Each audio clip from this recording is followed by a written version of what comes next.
Napakagandang linggo at ako po'y natutuwa at magkakasama po tayo. Amen? Mula po sa Praise Church, ako po si Pastor Z. Almuete. I am welcoming all of you in another Sunday where we can come and worship the Lord. Kumusta po kayo? Tanong mo may katabi mo. Diba? Alam mo, nakakalungkot minsan yung mag-worship ka, nag-iisa ka lang. Although that is great. That is great. Yung pagiging solemn ng pagsamba na mag-isa.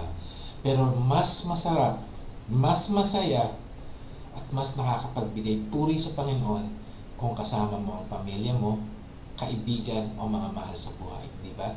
So kung nandiyan ka ngayon, meron kang katabi, kasama mo sumasamba, batiin mo naman sila. Di ba? I am glad to worship God with you. O di ba? Kumusta po ang linggo nyo? Kahapon po, sama-sama po kami uli ng mga adults, ng mga young people natin na nag-aaral ng salita ng Diyos. It was a very awesome time. And sana patuloy po tayong mag-imbita. Every Saturday po, 6 p.m., kasama natin ang ating mga adults, ang ating mga mas nakakatanda, na katulad ko.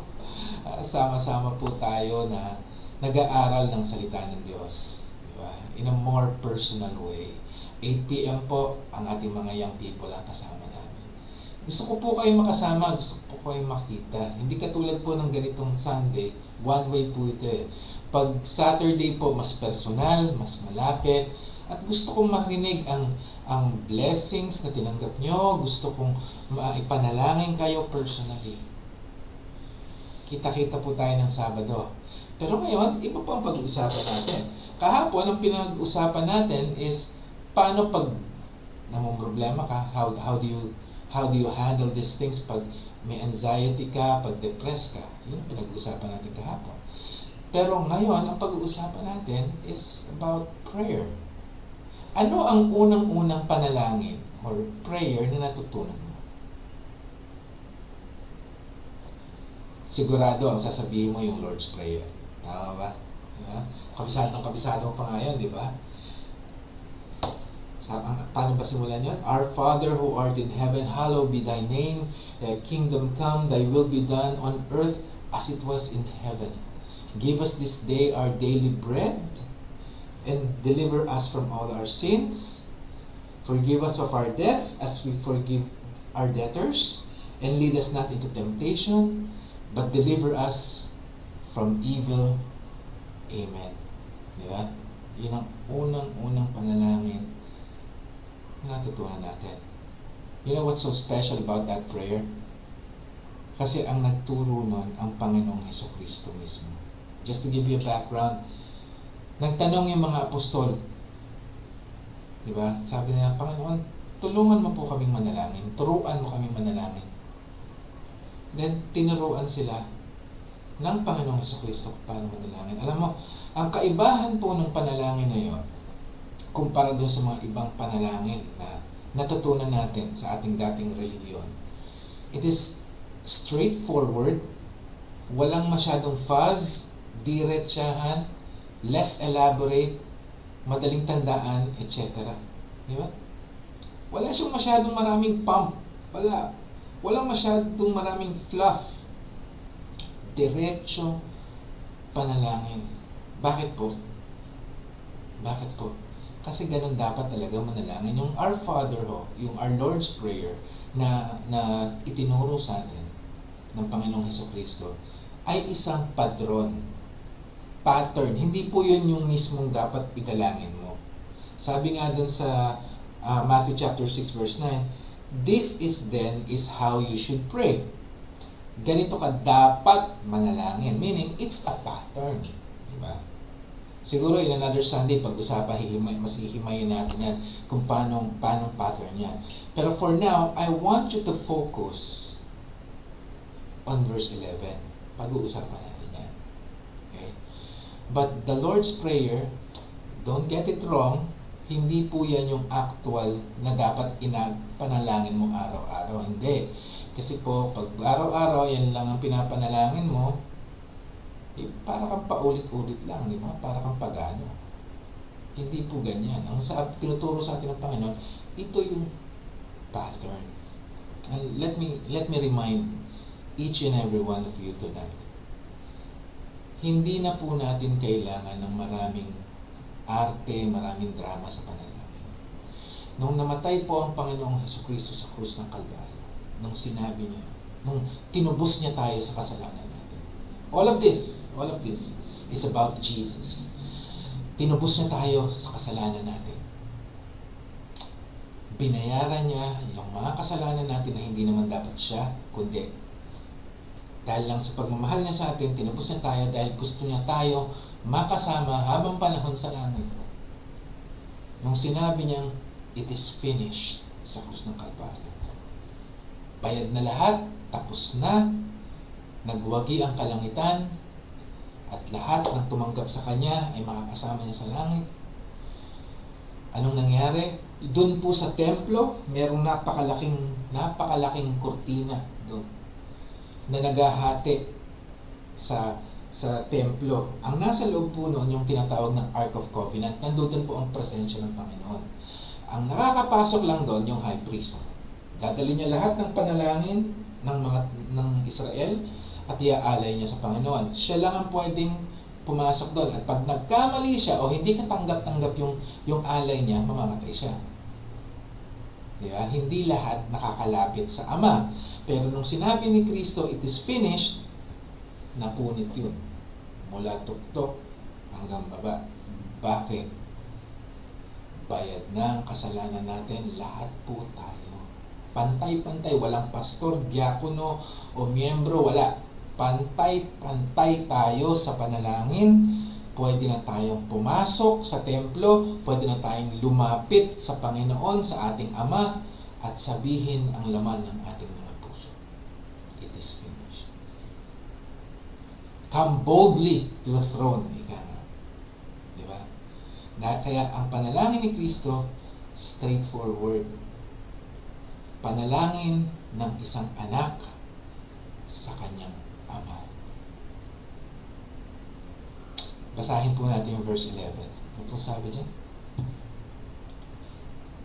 Let's read it. Lord, give us today our daily bread. Manalangin po tayo. Panginoon, aming Ama, kami po'y lumalapit sa iyo, nagpupuri, nagpapasalamat.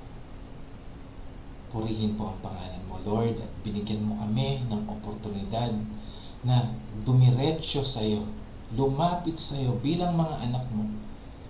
Purihin po ang pangalan mo. At sa araw na to, Panginoon, dalangin ko po na hayaan niyo ang banal na spirito na gumalaw sa aming kalagitnaan, na ang banal na spirito po ang mangusap sa aming mga puso. And in all of this, maitaas po ang pangalan ni Jesucristo. Lord, help us to understand kung bakit kailangan namin lumapit sa iyo. Bakit kailangan ibuhos namin ang puso namin sa iyo sa araw-araw. We thank you, dear Lord, for this opportunity and this blessing. And in all of this, we pray that the name of Jesus be lifted up. We thank you, dear Father, in Jesus' mighty name. Amen and amen. Siguro tinatanong nyo, why do we need to ask God? Why do we need to pray? Diba? Bakit kailangan nating lumapit sa Panginoon? And the Lord's Prayer is an example kung paano tayo lalapit. Ngayon, yung pong panalangin na ito, give us this day our daily bread, or the Lord's Prayer. This prayer recognize the three characteristics of God. Hindi lang tatlong characteristic ng Panginoon, pero sinasabi sa inyo, meron tatlong characteristic ang Panginoon dito na ina-acknowledge ng panalangin. Ano po yung mga ito? Unang-una po, ina-acknowledge nito yung sovereignty of God. When we approach God in prayer, we acknowledge that God is sovereign. Soberano po ang Panginoon. He is in control. Alam po niya ang ginagawa niya. Alam niya ang mangyayari. Alam niya ang hinaharap. Tapos na, actually. He knows your heart. He knows your problems. He knows your prayer even before you say it. Siya ang nakakaalam. Siya ang in control. When we come to God, when we humble ourselves, remember, prayer is an act of worship and it's an act of humility towards God. So kung lumalapit tayo, nagpapakumbaba tayo sa Panginoon, nagpapailalim tayo sa sovereignty ng Panginoon. Ina-acknowledge natin na God is sovereign. The mere fact that you're coming to God in prayer, ina-acknowledge mo, Lord, ikaw ang may alam ng mga bagay na to. Ikaw ang in control. Ikaw ang bahala. Now, another thing that is being recognized by this prayer is the eternal purpose of God. Diba? Ina-acknowledge natin na ang Panginoon ay may plano. Lord,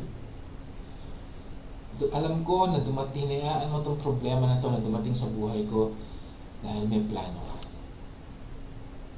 Yung mga bagay-bagay, yung mga things na idinudulog mo sa Panginoon, alam mo that's part of God's plan.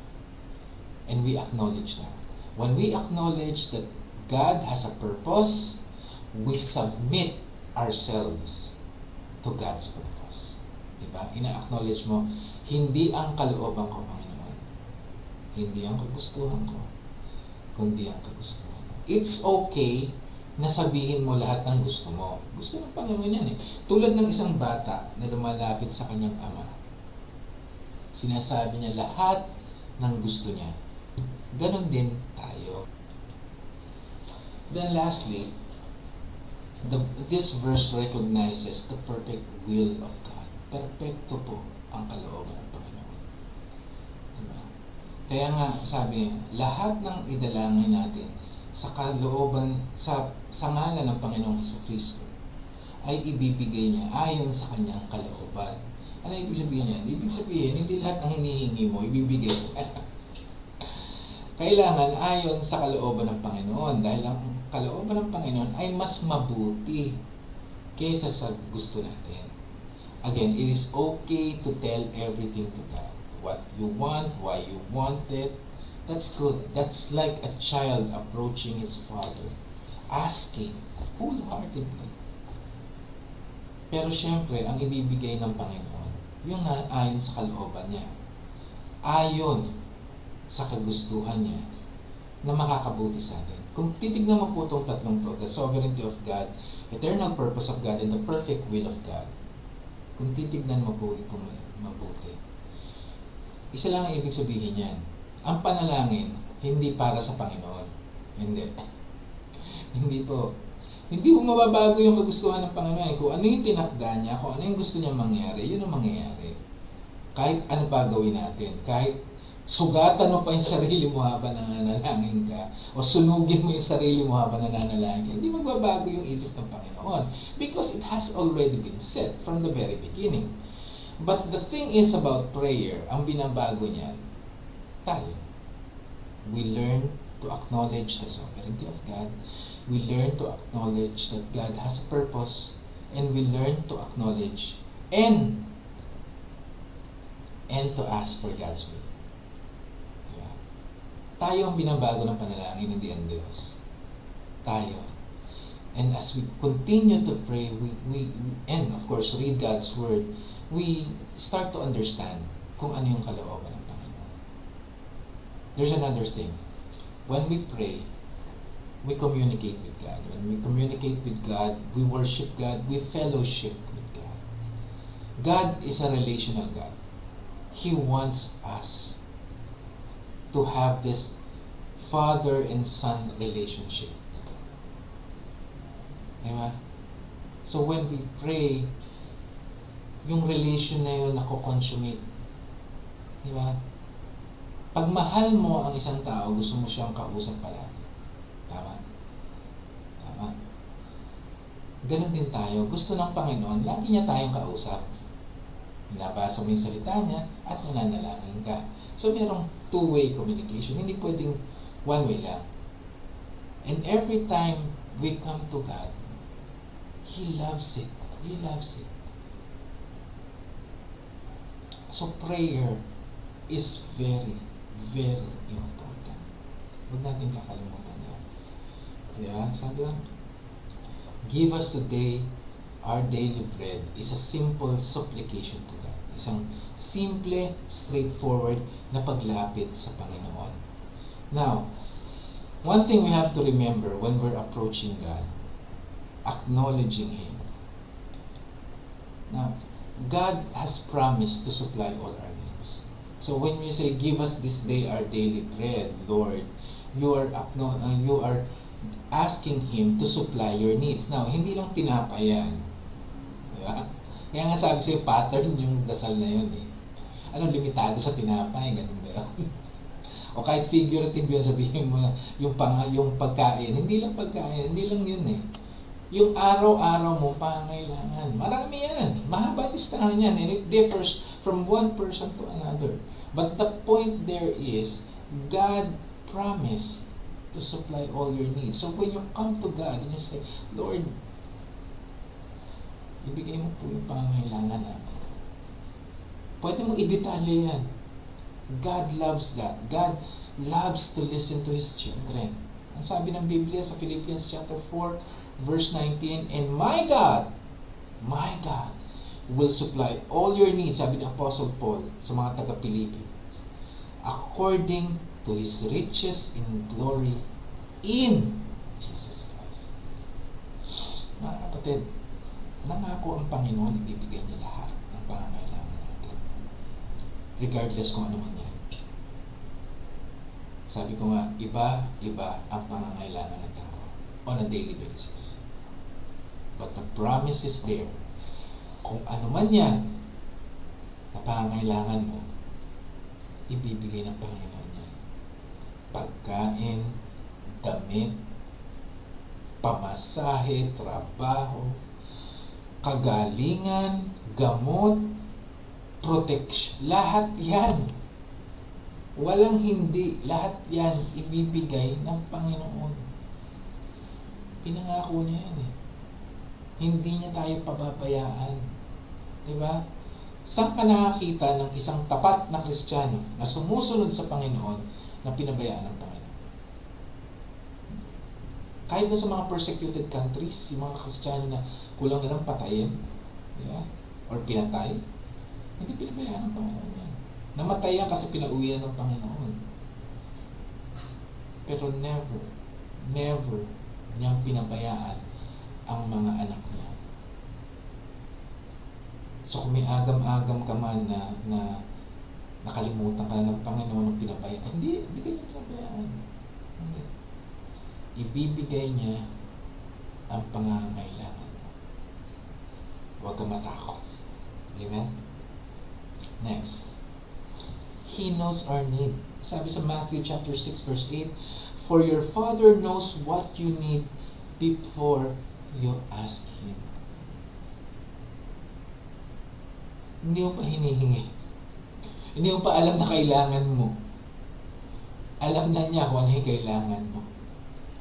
Diba? So, anong kinahihiya mo lumapit sa Panginoon? Anong minsan, kailan ba, meron akong nakausap, sabi niya na nahihiya raw siya lumapit sa Panginoon, nahihiya siyang humingi. Huwag kang mahiya. Una, alam na ng Panginoon yung pangangailangan mo. Alam niya na. Hindi mo pa hinihingi, parating pa lang yung pangangailangan mo, alam na niya. At parating pa lang yan, may sagot na. Mga kapatid, during the times na nahihirapan ka, I understand may mga members ng church, may mga tao na may kakaibang pangangailangan. Maaring napakahirap ng pinagdadaanan nyo ngayon. The Lord knows that. The Lord knows that tough times are tough and you're having a hard time. Hindi lang ikaw, buong pamilya mo nahihirapan. Alam ng Panginoon yan. Toughen up. Toughen up because the Lord knows. Toughen up because the Lord will take care of these things. Darating na ang sagot sa panalangin mo. Konting panahon na lang. Malay mo, pagkatapos itong service na ito, may sagot na. Diba? Timing of God is perfect. Mamaya pag-usapan natin yan. Pero it's one thing, it's different. And it's very comforting when you know na ibibigay ng Panginoon ang pangangailangan mo at alam niya kung anong pangangailangan mo. And sometimes, yung akala mong pangangailangan mo, hindi pala yun. God knows best. God knows best. Mas alam ng Panginoon kung ano yung sagot sa pangangailangan mo. Minsan, ang panalangin natin ganito, Lord, tulungan mo akong makautang. Kailangan namin ng tuition fee. Pang-tuition fee. Lord, wala po kaming pagkain. Within 3 days, hindi po aabot ang pera. Bigyan mo po kami ng makakain. Diba? May mga panalangin tayong ganon eh. Sa ating isip, ang solusyon doon minsan is makautang ng pera. Pwede, di ba? Pero ang solusyon ng Panginoon iba. Minsan, ang solusyon ng Panginoon, bigyan ka ng trabaho. Mas permanenteng solusyon yun, di ba? God knows kung ano ang mas tamang sagot sa panalangin mo. Kasi more often than not, myopic tayo eh. Ibig sabihin short-sighted tayo. Ang alam lang nating problema, yung nakikita natin. Pero mas malaki yung nakikita ng Panginoon. Mas malawak. Mas wider yung perspective ng Panginoon. At mas alam niya kung ano yung tamang sagot sa dinaraanan mo ngayon. Anak, alam ko marami kang pinagdaraanan ngayon at tuwing gabi umiiyak ka. Pero ito ang sinasabi ko sa iyo. Alam ng Panginoon yan. At sa oras na umiiyak ka, humahagulgul ka sa Kanya, yakap-yakap ka ng Panginoon. Ano mang problema yan, ano mang pinagdaraanan mo. Cost man yan ng pandemic, cost man yan ng ibang tao, o ikaw mismo ang may gawa ng problema yan, God is not judging you right now. No. This is the moment that God is comforting you, and God, as your Father, loves you. Maaring may repercussion yung mga kasalanan natin na naging cause ng mga problema natin. What you sow, you reap. But it doesn't mean na wala na ang Panginoon sa buhay natin. I will never leave you nor forsake you. Amen. The Lord wants us, when we pray, when we consistently and continuously pray, to develop a childlike faith. Anong sabi sa Biblia? Matthew 18 verse 3, Truly I say to you, unless you are converted and became like children, you will not enter the kingdom of God. Hindi ba familiar yung verse na yan?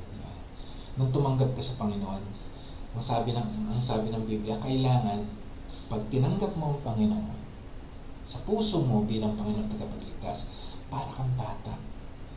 Hindi isip bata. Ibig sabihin, para kang bata. Ang pananampalataya mo ay parang sa isang bata. Puro, malinis, focus lang sa Panginoon. Di ba ang isang bata pag sinabi mo sa kanya, Anak, bilang kita ng laruan. Araw-araw ka, Dada, bibigyan mo ako ng laruan ha. Dada, bibigyan mo ako. As in, every day he is excited. Every day he keeps repeating himself. Why? Because he knows you will give it and he is looking forward to it and he is excited about it. Yun ang childlike faith. Naniniwala ka sa Panginoon na ibibigay, naniniwala ka sa Panginoon mismo na meron siyang kapangyarihan na ibigay at tuparin ang kanyang pangako. Pananampalataya sa Kanya, pananampalataya sa kakayanan niya. Ibig sabihin, alam mo na ibibigay niya at kaya niyang ibigay. Parang isang bata. Ganun ba ang attitude natin towards God when we pray? We acknowledge His position, His power, His capability to deliver. Diba? Do we know God enough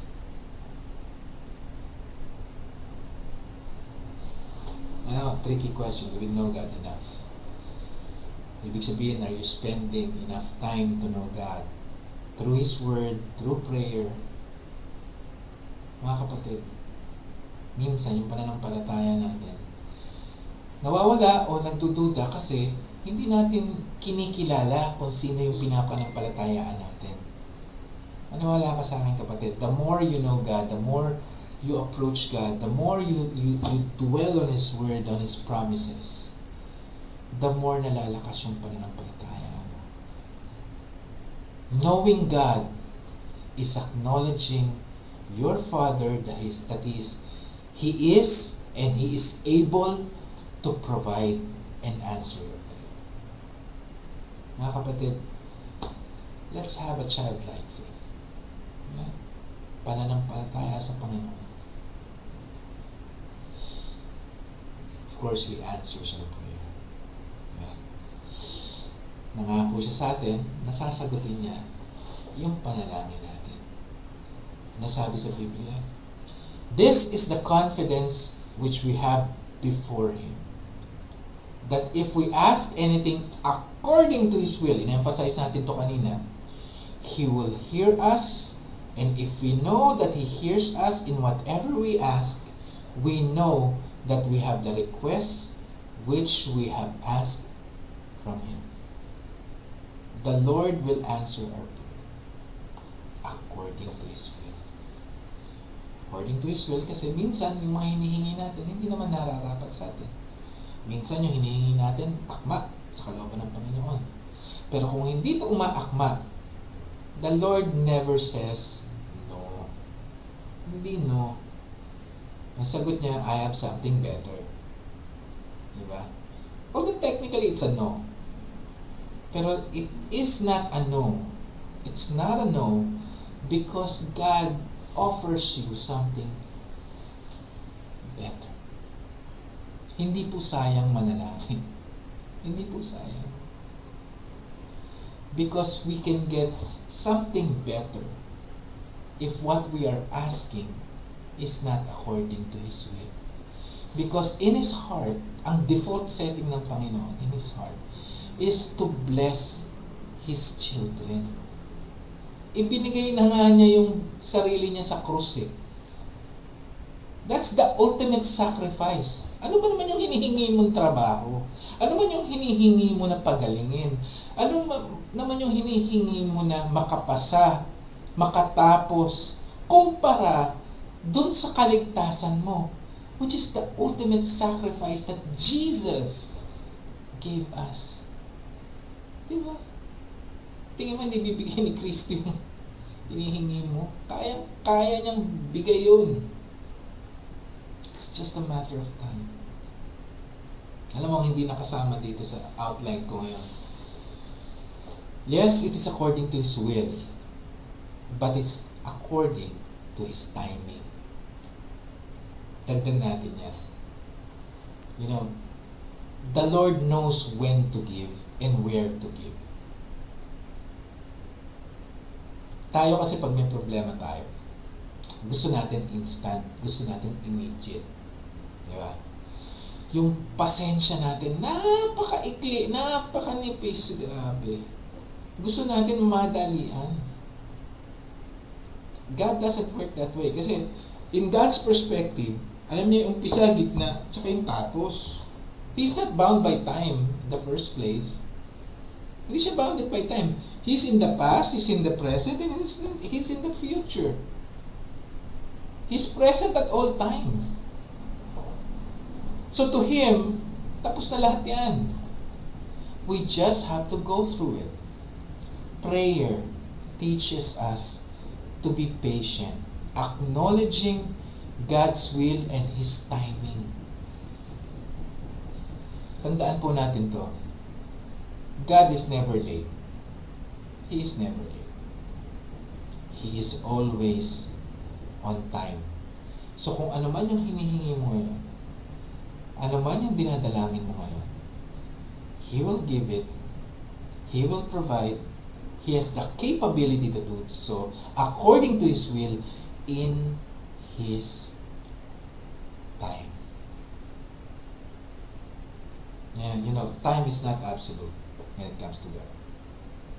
He's not bounded by it. Tayo,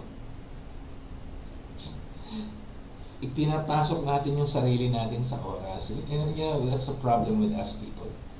We invented time. Tayo nag-invento ng oras eh. So, ang ginagawa natin, ipinapako natin yung sarili natin sa timing natin, sa timetable, sa schedule natin. Di ba? Pag gumawa ka ng plano, kailangan bounded by time, which is smart. Di ba?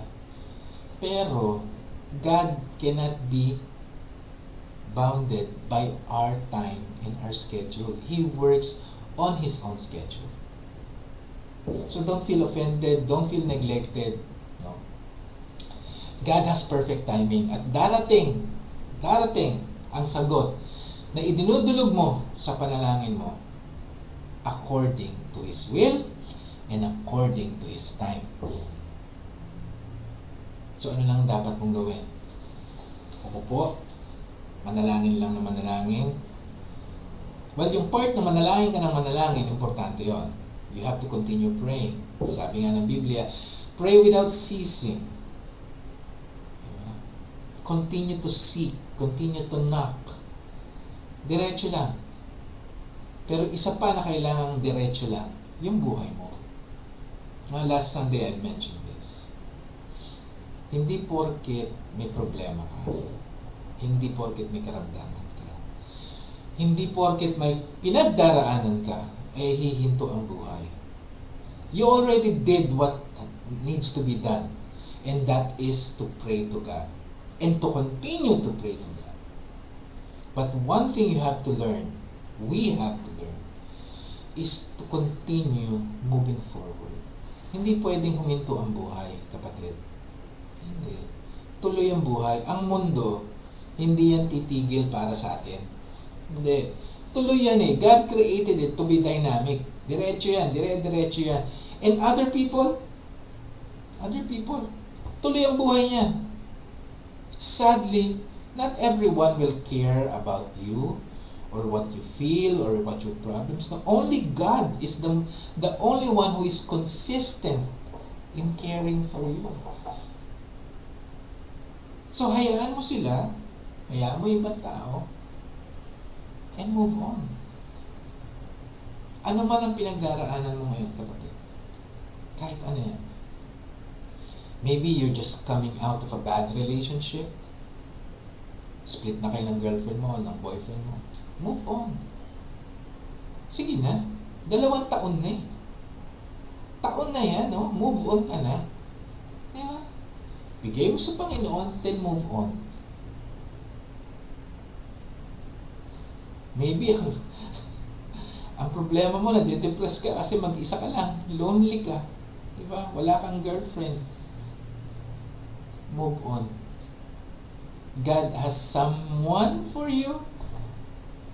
Ibibigay niya sa'yo in His time. Although there's another factor here. Baka gusto niya blessed singleness, but I don't know that. I don't know. It's between you and God. But whatever that is, rest assured, tutulungan ka niya. God has something better for you. Huwag mong hayaan na ang isang relasyon ang maging sukatan ng kaligayahan mo. Hindi yun. Isang relasyon lang ang sukatan ng kaligayahan mo. At yun ay ang relasyon mo at ng Panginoon. Sarap i-preach niya, no? Separate topic, di ba? Gawin po natin yan this February. Now, another thing, di ba? Move on ka lang. Nawalan ka ng trabaho, palit, move on. New normal. May hinakita mo, always be on a lookout for a new job, new opportunity, because God will provide that for you. Hindi niya niloob na maghirap ka o magutom ka. Kilos lang. Alam mo, may mga nakikita ako ng miyembro natin dyan sa Gloria 5 na talagang napakasipag. Diretso lang. Tuloy lang ang buhay. Kahit gaano kahirap, tuloy lang buhay. Hanap ng opportunity para kumita, sige lang. That is how God wants us to work. Diretso lang. Knowing that God will provide. Diba? Doon sa mga estudyante natin, doon sa mga nag-aaral. Diretso lang. Mahirap ang module, ganyan talaga ang buhay. Diretso lang, but God will provide you the wisdom, the intelligence to deal with your studies. Huwag mong isipin yung tuition fee mo. Hindi mo problema yung problema ng magulang mo yon. And God will provide that. Huwag ka mag-alala. Alam mo, sometimes naisip natin dahil wala kang pang-tuition, tatrabaho ka muna. That's good. That's very noble. But isn't it also possible that God will provide your tuition fee by blessing your family? Posible rin yun. Anything is possible. But one thing is for sure. God loves you and He knows what's best for you. Give us today our daily bread is acknowledging God's power, God's sovereignty, His perfect will, and His perfect timing. Suko natin sa Panginoon yan. And let's move on with our life. Amen? Kung meron ka bang pinagdadaanan ngayon or meron kang bigat na dinadala, this is your opportunity to surrender it to God and move on with your life. Knowing